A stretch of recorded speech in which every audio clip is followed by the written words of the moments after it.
When Infinix announced the GT10 Pro last year, there was a lot of interest in it because of its unique design and gaming capabilities at an affordable price. And while the phone never made it to our local shores, we're also equally excited to learn and share with you that its successor, the Infinix GT20 Pro, is coming to the Philippines this June 10. So peeps, early review the tech, and today, we're glad to have managed to get an early review unit of the upcoming GT20 Pro. And we wanted to share our first impression of this gaming phone while we put it through our paces of a full review soon. What are we waiting for? Let's dive in. First, in terms of design, a lot of the good things about the GT10 Pro were also inherited by the GT20 Pro, for real. That cyber mecha design with a mini LED indicator gives that unique back cover, that cyberpunk aesthetics, and now comes in more color options: Mecha Silver, Mecha Blue, and Mecha Orange. Our review unit comes in this nice Mecha Blue color with that same back panel that features interactive and customizable LED indicator lights. We also have the maximum configuration of 12GB of RAM plus 12GB of RAM Fusion and a 256GB of internal storage, which is an upgrade from its predecessor. In terms of dimension and weight, the GT10 Pro is slightly slimmer, slightly taller, and a hair thicker. You won't actually feel the difference, but we kind of like the GT20 Pro better because of the slimmer profile, resulting in a bigger display, and it feels better on hand. The GT20 Pro has a more powerful chipset, a MediaTek Dimensity 8200 Ultimate. This is the same chipset originally used with the Xiaomi 13T last year, a mid-range flagship device, and is based on a newer and more efficient 4nm process. It uses the same processor set as the Dimensity 8020 of the GT10 Pro, but each of the high-performance cores have a higher clock speed: 3.1 GHz for the primary ARM Cortex A78, 3.0 GHz for the secondary triple-core performance ARM Cortex A78 cluster, and the same 2.0 GHz for the power-efficient quad-core ARM Cortex A55 cluster. As such, we saw a huge jump in performance with the Dimensity 8200 Ultimate, as shown in our benchmark results, starting off with an Antutu score of almost 1 million points. By our estimates, that's roughly a 25% increase in raw performance if we just have to base it on the scores alone. That's on top of the 50% more memory, which is now at 12GB. Infinix also allocated an additional 12GB of RAM Fusion to improve multitasking capabilities. In terms of the actual real-world performance, we have not yet completely and fully played around with the device and testing its gaming performance, but we'll share those observations in our full review coming out soon. Running on the Infinix GT20 Pro is the XOS for GT-V14 on top of Android 14. Infinix guarantees that the GT20 Pro will get Android updates up to Android 16, including all security upgrades in between.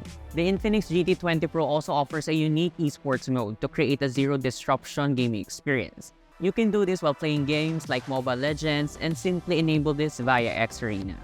Infinix's focus on a clean and pure OS along with esports mode allows for an optimized gaming experience devoid of any disturbance, bloatware, and unnecessary processing in the background. Another impressive feature to note is the improved display. This time around, the larger 6.78-inch LTPS AMOLED has a bigger screen-to-body ratio, a much higher peak brightness of 1300 nits versus 900 nits of the predecessor, and one of the high screen refresh rate of 144Hz, which will be great for people who would love to play games on this device. This is among the highest in the market today and is normally only found in expensive and high-end gaming smartphones like the Asus ROG phones. Supported games include Mobile Legends, PUBG, ROV, Free Fire, Call of Duty, Genshin, and Honkai Star Rail. Infinix also incorporated a Pixelworks X5 display processor to boost visual or display performance for highly demanding tasks such as gaming. Many other flagship devices have used the same visual processor to improve performance, such as the Oppo Find X5, the Honor Magic 5, and the iQOO Z9 Turbo.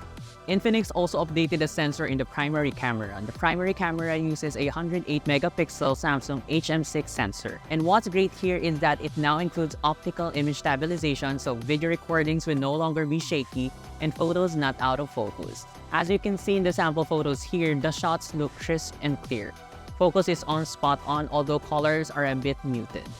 For the video recording, it can do a 4K at 60 frames per second, and as you can see in the sample clips here, it is pretty smooth with no jittering or shaking thanks to the built-in OIS. One of the reasons the Infinix GT20 Pro stood out among many other smartphones in its price category is its unique design. Cyber Mecha design with Mecha Loop LED interface makes for a visual treat.